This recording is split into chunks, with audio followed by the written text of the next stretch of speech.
When I was a wee boy, I felt like an outsider. I didn't fit in anywhere. As a boy, I could never follow the established rules and paths that could lead to the kind of success other boys achieved.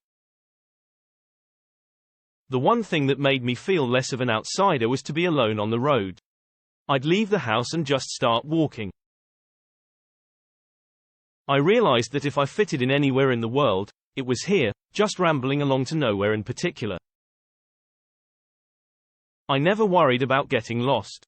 Nobody's ever really lost. You just walk until you become unlost. When I was in my 20s, I thought it was possible that I could live off my wits and just when I needed to I could play music and tell stories, a bit like a medieval troubadour.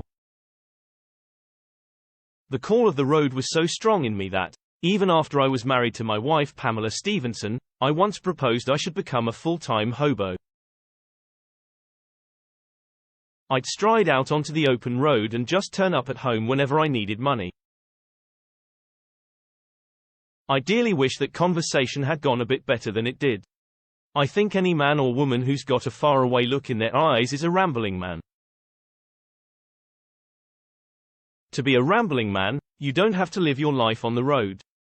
It's more a state of mind.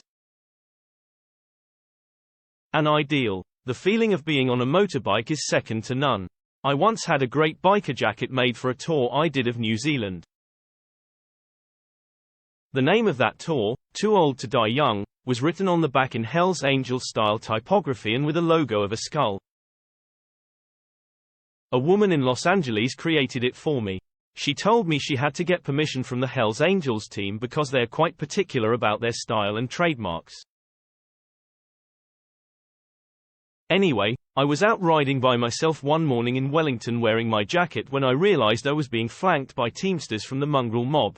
That's the largest biker gang in New Zealand, and it has quite a reputation. They surrounded me at some traffic lights and pulled me into a side street. I felt quite vulnerable because I was completely alone. One of them asked, "Where do you get your jacket?" I said a girl in LA got permission from the Hells Angels. They went away and had a little conference, then came back and said, "That's okay." They backed off and let me go. America is another great country for riding a motorcycle. Route 66 is the most famous road in the world. It's come to represent the idea of escape, freedom and adventure, so naturally rambling men are drawn to it. I rode my trike for more than 2,000 miles along it, from Chicago to LA, while making a TV show about the journey. St. Louis, Missouri, is the biggest city along Route 66 and it's where I climbed inside the famous Gateway Arch. 900 tons of stainless steel and hollow inside, it's a tribute to the great hunters and explorers of the West. In Stanton, Missouri, I visited the Merrimack Caverns, a place they advertised as the outlaw Jesse James's hideout. It's a proper cave with several levels and beautiful formations. In Albuquerque, New Mexico, I was driving 300 miles from Payson, Arizona, and I thought I was on the home stretch. Experience the express like never before. Advert-free experience without interruptions. Rocket fast speedy loading pages. Exclusive unlimited access to all our content. Start 30-day free trial. Maybe I became overconfident, because next thing I knew I was recovering from a busted knee and broken rib. My throttle had jammed on cruise control and I lost control of my bike. It wasn't long before I was full of painkillers and well on the mend. I've had tons of injuries on the road over the years, but a rambling man accepts that. Monument Valley, Arizona, is not on Route 66, but I couldn't resist taking a detour 150 miles north to see it. It's a place sacred to the Navajo tribe, and very special to me. After all the cowboy movies I watched as a boy in Glasgow, I felt like I'd already been there. My rib and knee were not yet healed, so, when I was offered a session with a medicine man, I willingly submitted to his magic. He used sacred stones, amulets, feathers, crystals and a fire of cedar chips, and it was all deeply spiritual until his mobile phone rang. After a brief conversation with a telemarketer, drummers began to play, and I was told to waft my hands over the fire. Next day my rib felt exactly the same, but I was swept away by the intensity, the mystery and the sincerity of the ceremony. In Flagstaff, Arizona, I learned astronomer Percival Lowell had set up an observatory and discovered the planet Pluto. Lucky bugger. If they knew the real truth about the universe, they'd put a giant teacup on the road outside the Lowell Observatory to illustrate my own teacup theory of space. See, I believe we are just part of a big cup of tea, sitting on the arm of a giant easy chair in space. You can talk about myriad universes and black holes as much as you like, but I think my simple explanation is one that astronomers will come to accept in future times. A rambling man is drawn to anything that gets you from A to B, and ferries are often used because they're so handy. I think the best parts of cities are often the waterside areas. I enjoy being by the harbour in Auckland, New Zealand. My wife Pamela was born near there, and she has scores of relatives who have Maori heritage. New Zealanders are immensely fond of yachting and seafaring, and they're very good at it. On Saturdays they go out and sail. They have a very different kind of boat race near Alice Springs in Australia, the Henley-on-Todd Regatta. Australians are wonderfully irreverent, so it's no wonder they dreamed up something to take the P** out of the famous posh regatta at Henley-on-Thames. But there's one big difference: there's no water in the Todd River, so they just cut the arse out of their boats and put a sail up.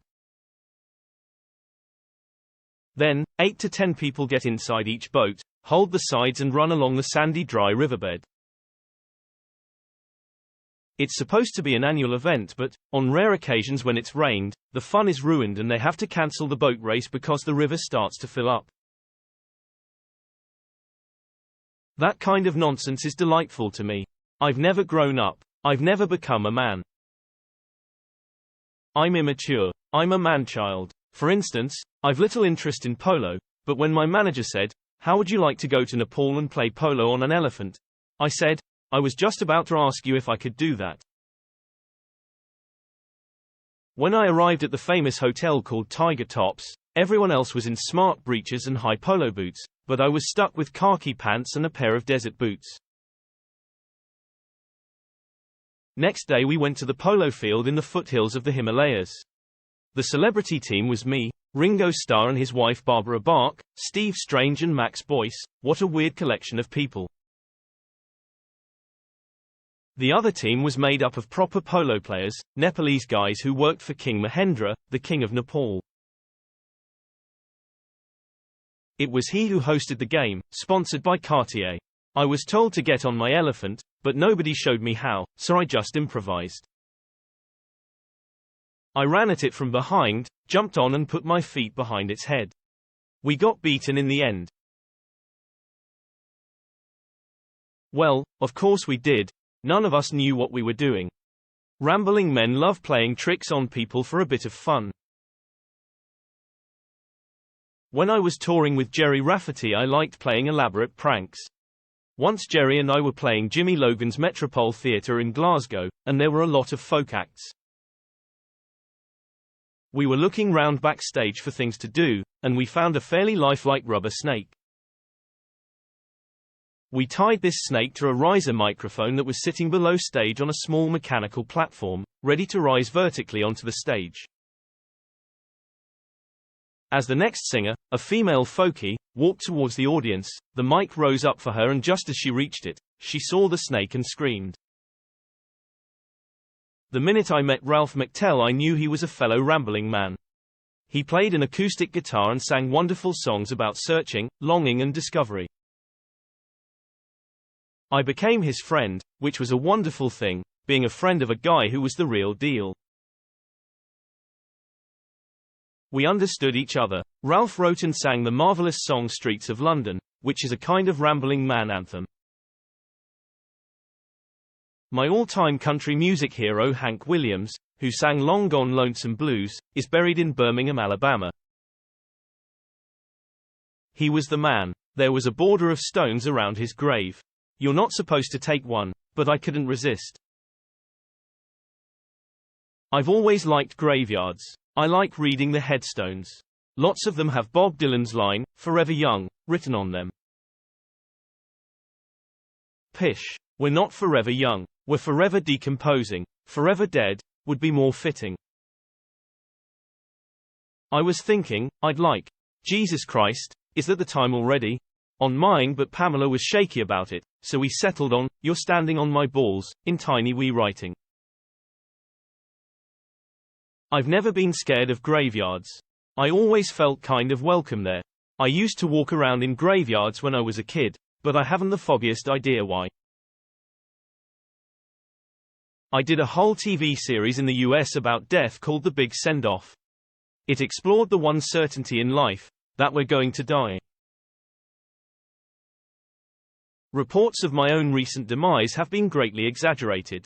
There was a week a few years ago where on Monday I got hearing aids, Tuesday I got pills for heartburn, and Wednesday I received news that I had prostate cancer and Parkinson's disease. But despite all that, I never ever felt close to dying. And it felt good talking about death and telling the truth about it. You have to view death from a practical point of view. There's a great sense of relief about doing that, a sense of release. My pal Eric Idle said he wants fireworks and an element of dressing up. Maybe even a cash point in his cask so it's a useful visit. His song "Always Look on the Bright Side of Life" has long been a favorite funeral song. Some say you only die the last time somebody says your name. I haven't made up my mind about my burial place, but I'm thinking instead of a headstone, a table on an island in Loch Lomond for fishermen to picnic on would be nice. Extracted by James Murray from Rambling Man. My Life on the Road, by Billy Connolly, 2 Roads, £25. For free UKPP, visit expressbookshop.com or call Express Bookshop on 020 3176 3832.